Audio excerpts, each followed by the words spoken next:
করলাম, আচ্ছা ভাইয়া, নিঃসঙ্গ কি? নিঃসঙ্গ কেন? দূরের ওই চাঁদ, তারাহীন আকাশ, একটি রাত, নেই কোনো ঝিঝি পোকার ডাক। একটি গভীর রাত, নেই কোনো মিটমিট করা জোনাকি পোকার দল। নিঃসঙ্গ চারিদিক, নিঃসঙ্গ প্রকৃতি, তাই না ভাইয়া? তোর কথা আমি বুঝি না ভাই। ভাই, সিগারেট খেলে কি কষ্ট লাঘব হয়? জানি না। তাহলে কেন খাও? মনের খোরাক, আমাকে দাও তো খাই। কি বেয়াদব ছেলে, থাপড়িয়ে তোর দাঁত ফেলে দিব। চল রুমে যাই। কদিন ধরে মাঠটাতে আমি যাচ্ছি না, নেরিসার থেকে দূরে দূরে থাকার চেষ্টা করছি, কিন্তু মন নামক বস্তুটি সাইট্রিক পয়জনে ভর্তি, যে কিনা কথা শুনে না। বারবার নেরিসার কথা মনে পড়ে যাচ্ছে, না চাইলেও অনায়াসে ভাবতে বসি তার কথা। রাতে ছাদে উঠলাম, আকাশের দিকে তাকালাম, চারটা আজ যেন বেশি আলো ছড়াচ্ছে।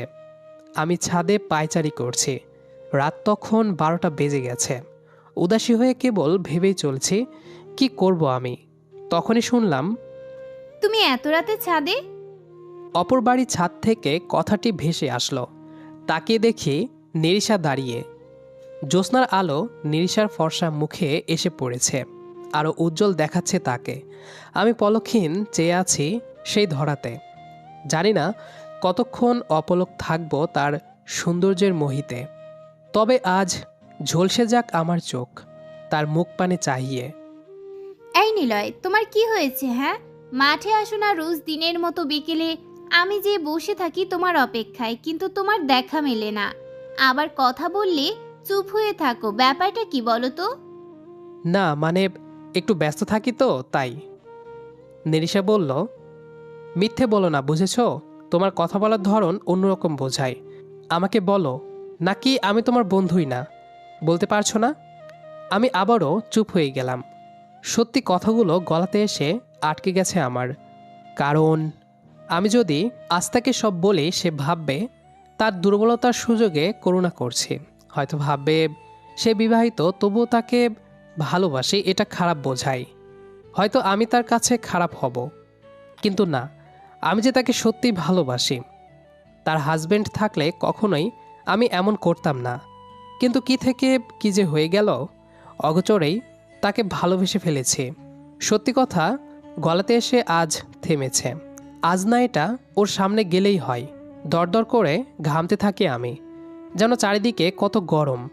ঘামগুলো কপাল বেয়ে নিচে পড়ে, এখনও তাই হচ্ছে। তবে কি তাকে আমি জানাতে পারবো না ভালোবাসি? নেরিশা বলল, তোমার অনেক বড় কিছু হয়েছে যা আমার থেকে লুকাচ্ছ। ঠিক আছে, না বলতে চাইলে আমি জোর করব না, তোমার ইচ্ছে সেটা। নেরিশা, বলো। ভালোবাসার মানে কি? হঠাৎ এ প্রশ্ন? না মানে, আমি এটার উত্তর খুঁজে চলেছি। কেন? কারো প্রতি কি ভালোবাসা তৈরি হয়েছে তোমার মনে? তাহলে সেটা মুছে ফেলো, কারণ ভালোবাসা কষ্ট দেয়। ঠিক বলেছ, কষ্ট দেয়। বলতে পারলেও কষ্ট, বলার পরেও কষ্ট। কিছু বললে নাকি বিড়বিড় করে? না। আচ্ছা শোনো, আমার আর কয়েকদিন পর বিয়ে হয়ে যাবে। আব্বু আবারও ছেলে দেখেছে, তুমি কিন্তু আসবে। এখন আসি, যাও তুমি রুমে যাও। নেরিশার মুখে এমন কথা শুনে আমার মাঝে তোলপাড়তা শুরু হয়।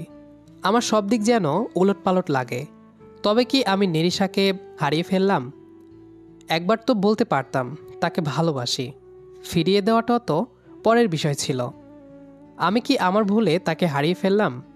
আকাশের দিকে তাকালাম, চাঁদটা হঠাৎই মেঘের অগোচরে হারিয়ে গেছে। জলজল করে জ্বলা আলোটাও নিমিষে কালো আধারের গহীনে আটকা পড়ে গেছে। প্রকৃতির এমন রূপ থেকে হাসলাম আমি, কারণ আমার মনটাও আজ হঠাৎ দক্ষিণে বাতাসে উড়ে আসা এক কদম্য মেঘের ঘনঘটায় আটকা পড়ে গেছে। আজ নতুন সূর্য উঠেছে, চারিদিকে আলো পড়েছে তার জায়গা দখলে। আজ অফিসে যেতে ইচ্ছে করছে না, ইচ্ছে করছে খোলা মাঠের সেই চিরচেনা বেঞ্চটাতে যেয়ে বসে থাকি। কিন্তু এখন যাব না, কারণ নিরিশাকে এখন দেখতে পাবো না। তাই বিকালে যেতে হবে। নিরিশাকে মেসেজ দিলাম, বিকালে সেখানে আসতে। সকাল গড়িয়ে দুপুর হলো। তারপর অপেক্ষার প্রহরে থাকা বিকেল আসলো আমার দরজাতে। আমি পকেটে হাত গুজে মাঠের দিকে যাচ্ছি। দূর থেকে দেখলাম হিজাব পরে নেরিশা বসে আছে সেই বেঞ্চটাতে। গুটি গুটি পায়ে হেঁটে তার সামনে গেলাম। আমাকে দেখে সে বলল, দুপুরে কিছু খাওনি মনে হয়, মুখটা এমন শুকনো লাগছে যে। হুম দেখছো তোমাকে আমি কতটা বুঝি। হুম। নেরিশা আজ বেশ জাঁকজমকভাবে সেজেছে। চোখের ভ্রুতে কাজল এঁকে আছে। গোলাপি ঠোঁটে আজ লাল লিপস্টিকের আস্তরণ। হালকা মেকআপের সমন্বয়ে সে আজ গভীরভাবে সৌন্দর্য বহন করেছে। নেরিশা বলল, কিছু বলবা না তো? আসলে চুপ করে কেন আছো? মানে আমি এই নিলয়, কি হয়েছে? কিছু বললাম না। নেরিশার ডান হাতটি শক্ত করে ধরে আমার শার্টের বাম পাশে থাকা বুক পকেট থেকে একটি কাগজ নিয়ে হাতে গুজে দিলাম।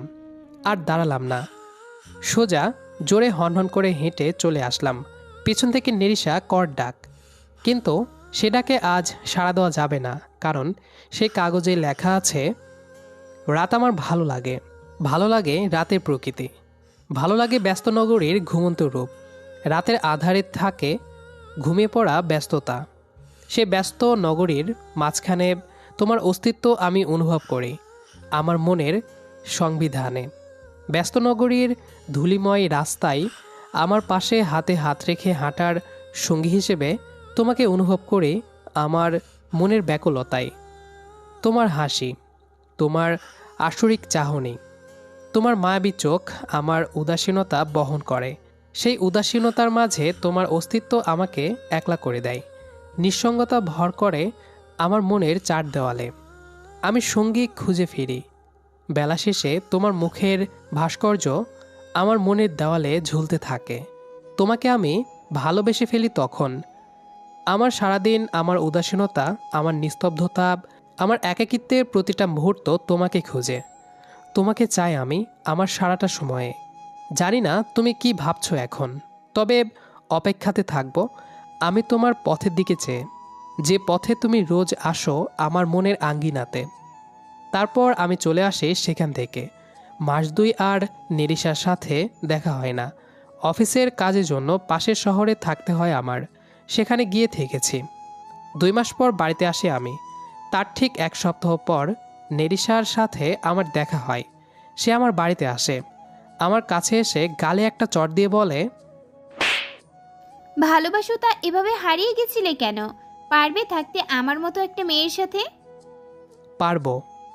তারপর দুজনের নতুন পথ চলা শুরু হয়। আমি আর সে এখন স্বামী স্ত্রী।